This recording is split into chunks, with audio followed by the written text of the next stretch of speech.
Assalamualaikum warahmatullahi wabarakatuh. Nama saya Laila Sakinah dengan NPM 2018 4350 2239. Dalam pembahasan tugas kali ini, saya akan bahas mengenai metode parsing. Parsing adalah mengubah dari simbol awal menjadi sebuah terminal. Parsing sendiri terbagi menjadi dua. Yang pertama adalah top-down parsing, dan yang kedua itu adalah bottom-up parsing. Di mana untuk top-down ini kita akan mulai dari sebuah simbol awal, kemudian kita telusuri sampai dia mendapatkan terminal. Berarti dari simbol awal menuju ke terminal. Nah, sebaliknya, kalau kita penelusurannya mulai dari terminal dan kita tarik ke variabel-variabel sebelumnya sampai kita mendapatkan simbol awal, itu kita sebut sebagai bottom up parsing. Jadi, untuk metode top down sendiri itu terdiri dari backtrack atau backup parsing atau brute force. Kemudian ada juga no backtrack atau recursive discrete parser. Nah, salah satu contoh dari top-down parsing itu adalah backtrack. Untuk metodenya adalah metode brute force. Nah, di sini kita punya kata backtrack dan backup, di mana kata backup ini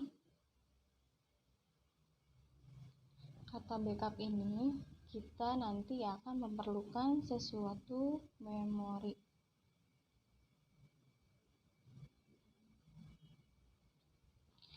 Nah, untuk backtrack ini akan kita gunakan untuk penelusuran kembali. Untuk contohnya, misal di sini ada sebuah CFG, kita akan mencari string A, C, C, D. Untuk di brute force ini, karena dia merupakan sebuah top-down parsing, berarti kita akan mulai dari simbol awal sampai kita telusuri sehingga dapat terminalnya atau string yang kita punya. Nah, berarti di sini kita akan mulai dari CS. Nah, dari CS ini dia ada dua turunan. Ada dua turunan. Yang akan kita pilih adalah turunan yang sebelah kiri terlebih dahulu. Sampai di sini dia akan disimpan dalam sebuah memori.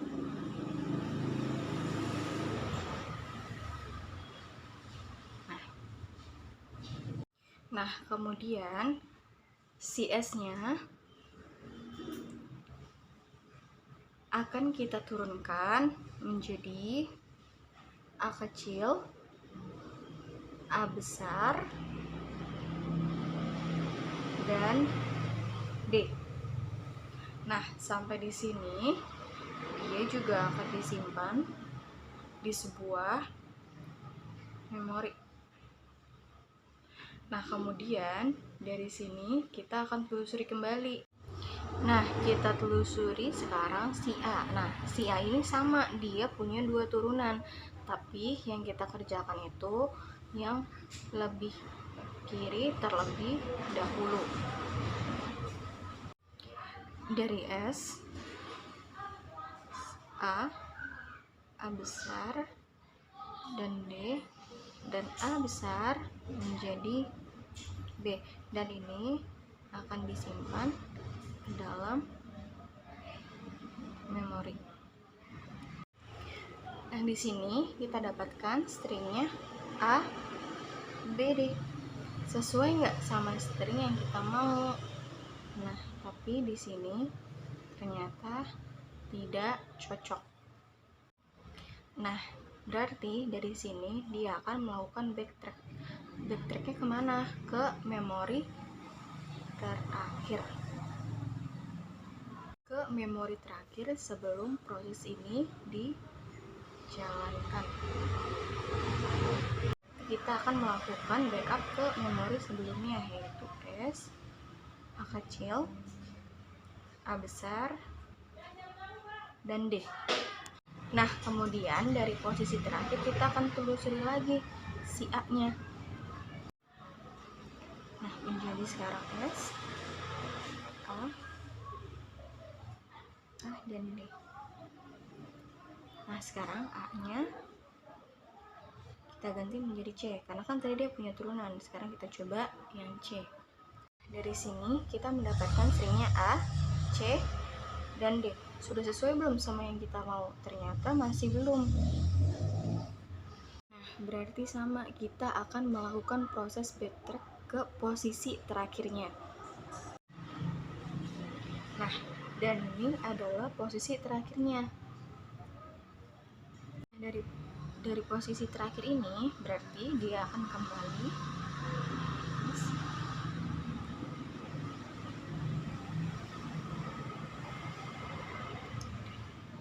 Nah, sampai di sini bisa kita telusuri lagi nggak si A-nya? Ternyata nggak bisa. Berarti dia akan kembali lagi ke proses sebelum ini. Nah, berarti akan kembali ke proses S. Nah, dari sini dia akan telusuri nilai yang kedua. Nah, kemudian S, A, dan B besar. Sama, ini juga akan disimpan dalam sebuah memori. Nah, kemudian kita akan melakukan penelusuran ke B-nya. Nah, kemudian menjadi si B-nya ini kita pilih turunan yang pertama.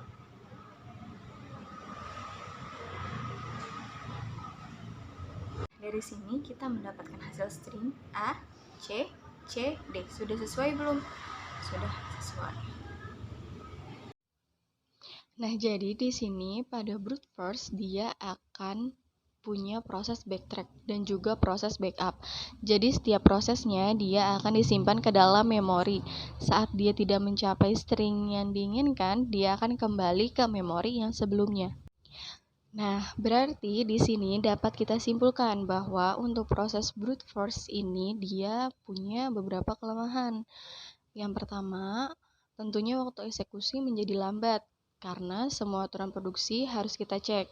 Kemudian yang kedua, kita akan sedikit kesulitan dalam mengkoreksi kesalahan. Dan yang ketiga, kita akan memakan banyak memori karena saat proses parsing, kita akan membuat backup memori untuk kita melakukan backtrack-nya. Sekian pembahasan dari saya, kurang lebihnya mohon maaf. Wassalamualaikum warahmatullahi wabarakatuh.